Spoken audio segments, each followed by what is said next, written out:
கர்த்தருக்குள் பிரியமானவர்களே, மார்ச் 9 இன்றைய பனித்துளிகளின் தலைப்பானது நீதிமானுடைய சந்ததி. வசனம் சங்கீதம் 37வது அதிகாரம் 26வது வசனம். அவன் நித்தம் இறங்கி கடன் கொடுக்கிறான், அவன் சந்ததி ஆசீர்வதிக்கப்படும். ஆஸ்வால்ட் சாண்டர்ஸ் பிரசித்தி பெற்ற ஊழியக்காரர் தாம் எழுதிய ஸ்பிரிச்சுவல் கிளினிக் என்னும் தமது புத்தகத்தில் நியூயார்க் நகரத்தில் இருந்து 2 குடும்பங்களில் வரலாற்றை ஒப்பிட்டு பார்த்து அவர் ஒரு விசேஷித்த காரியத்தை கீழ்கண்டவாறு கண்டறிந்தார். முதலாவது குடும்பம் மேக்ஸ் ஜிக்ஸ். அவர் கடவுள் பக்தி இல்லாதவராக துன்மார்க்க ஜீவியம் செய்தவராக இருந்தார். அவர் மணந்த பெண்ணும் ஒரு கொள்கை இல்லாதவளாய் கடவுள் பயம் இல்லாதவளாக இருந்தாள். அவர்களுடைய தலைமுறையில் வந்தவர்களில் 1200 பேரை வைத்து கணக்கெடுக்கப்பட்டது.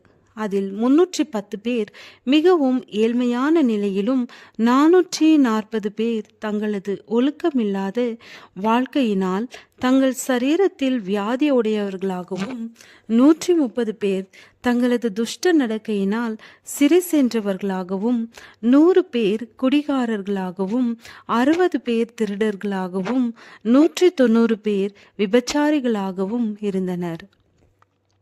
அடுத்த குடும்பம் ஜோனத்தான் எட்வர்ட் குடும்பம். அவர் தேவனுடைய மனிதனாக கர்த்தருக்கு உண்மையாக ஊழியம் செய்தார். அவர் மணந்த பெண்ணும் கர்த்தருக்கு பயந்தவர்கள். அவர்களுடைய தலைமுறையில் வந்தவர்களில் 300 பேர் போதகர்களாகவும் மிஷனரிகளாகவும் வேதாகம கல்லூரியில் பேராசிரியர்களாகவும் 100 பேர் சிறந்த வக்கீல்களாகவும் 30 பேர் நீதிபதிகளாகவும் 60 பேர் வைத்தியர்களாகவும் 14 பேர் கல்லூரிகளில் துணை முதல்வர்களாகவும் ஒருவர் பாராளுமன்றத்தில் துணை ஜனாதிபதியாகவும் உயர்ந்த நிலைகளில் இருந்ததாக கணக்கெடுப்பு கூறுகிறது. நீதிமான் தன் உத்தமத்திலே நடக்கிறான், அவனுக்கு பிறகு அவன் பிள்ளைகளும் பாக்கியவான்களாய் இருப்பார்கள். நீதிமொழிகள் 20வது அதிகாரம் 7வது வசனம். பிரியமான சகோதரனே, சகோதரியே, நீங்கள் நீதிமான்களா இருந்தால் உங்களுக்கு பின் வரும் சந்ததியும் ஆசீர்வதிக்கப்பட்டதாயிருக்கும்.